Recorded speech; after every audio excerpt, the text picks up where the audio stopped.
Grace and peace. It's nice to see you.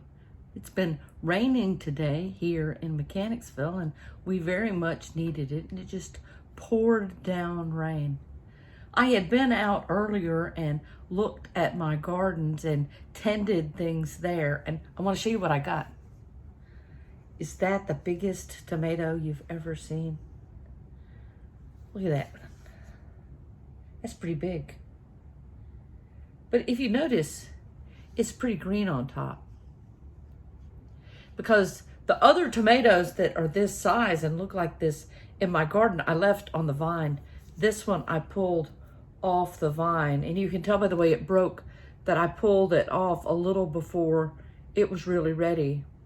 But you see, where these tomato plants are concerned, I could see something the tomato couldn't. Because this tomato had weighed down its branch and it was sitting right on the dirt. It was laying there on the dirt that was wet. And you know what happens to tomatoes if they sit on the wet dirt?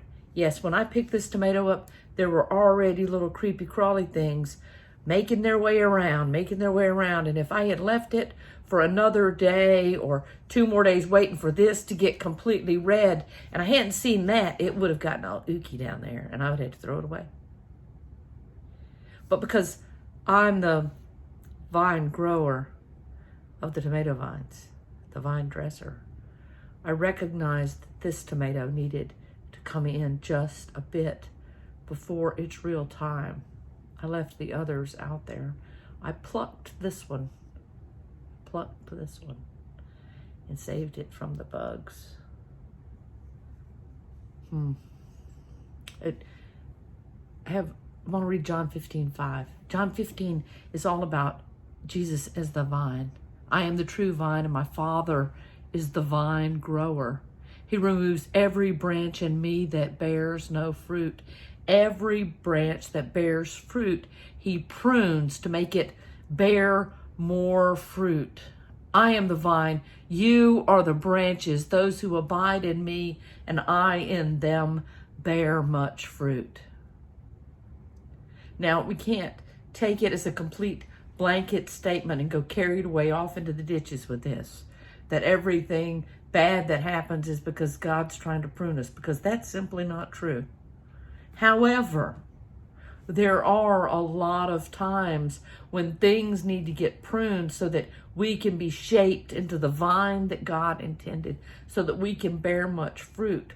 There are also a lot of times when we think if we could just stay on the vine a little bit longer, we would turn into our full self and what we think we ought to be. And God says, oh, but you got bugs underneath you, baby. Let me pluck you out of there.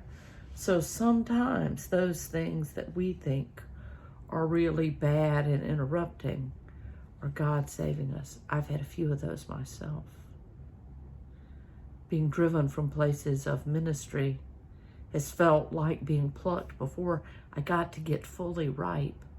But in time, and it did take years, in time I was able to realize that there were bugs. I was sitting on the wet soil, and really where I needed to be was somewhere else. That's true for us today in so many ways. If we can just stop for a moment and think of the things that we want, that we believe are our full potential, that we think should be in our lives to let us be all that we are intended to be. If we can look at that for a moment and then know that we are not the vine dresser. Our God will make us into all that we could ever possibly be. Now, it may be that aphids get us and God has to spray a little neem oil. It may be that we get root rot or the moles come by. But God has the power to put your vine back right and to help you to bear the fruit you were designed to bear. So on this day, let's celebrate our fruit. Even the fruits that are a little bit green on top. that God is still making ripe. I come to the garden alone, while the dew is still on the roses, and the voice I hear falling on my ear, the Son of God discloses, and he walks with me, and he talks with me, and he tells me I am his own, and the joy we share as we tarry there, none other has ever known. That one, that is in memory of Mabel Clark.